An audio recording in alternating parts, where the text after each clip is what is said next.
Hi, I'm Phil Bedford and welcome to the Rebel Networker.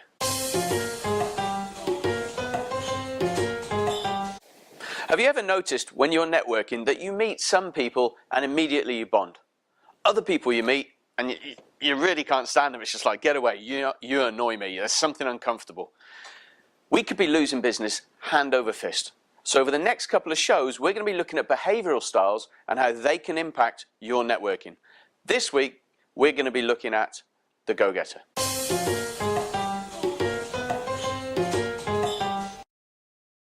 So our first behavioural style is the go-getter. And we're going to cover them first because, really, it's all about them. Go-getters are goal-orientated. They love to win. There's no such place as second. They're driven. They're very interested in the bottom line. You know, how much money's in it for me? Not really the details. They're quick decision makers. They're fast, very fast-paced. And they like tasks. You know, when we watch TV, it's kind of the way your Donald Trumps come across, your Simon Cowells. You know, they know what they want, they don't mind upsetting people, and they make it happen. You can recognize these people because they tend to have a very strong handshake, one big pump. They like to look you straight in the eyes because they're confident. They'll often give their first and last name when they're introducing them to you. Hi, I'm Phil Bedford. They're direct with everything they do. Their hands will tend to stay inside their body when they're talking and not go out, so they'll often point like this. They tend to like to look good, so it's all branded names, good suits, kerchiefs, maybe a tie. And they'll often wear, for women, they love jewellery, and the jewellery will tend to be all gold or all silver. And again, it's all about looking great and looking like you got money and power.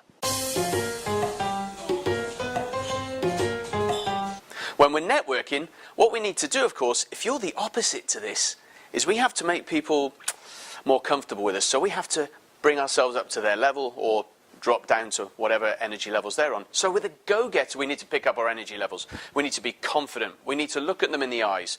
We need to speed up if we're a slower-paced person.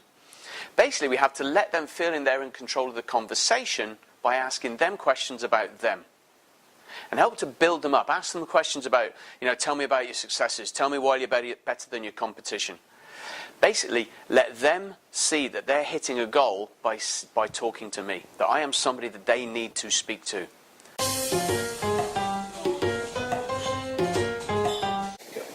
So if you're watching this and you're not a go-getter, you're not going to feel very comfortable with the phrases and the descriptions that we've just made.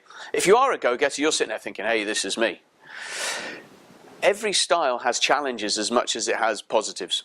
So the challenges for go-getters, they're going to have to realise, because they come across so confident, because they love to argue and then forget it immediately, they can often come across as arrogant, rude and scary.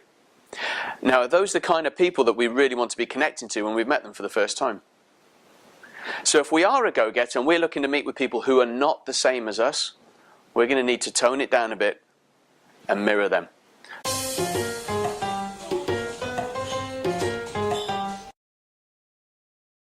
So as we go through this, if you think you'd like to know more about what your behavioural style is or how it impacts others, feel free to contact me directly on my email address, which will be coming up now, phil@thereferralinstitute-me.com, and I'll be contacting you directly so we can help you maximise your time networking.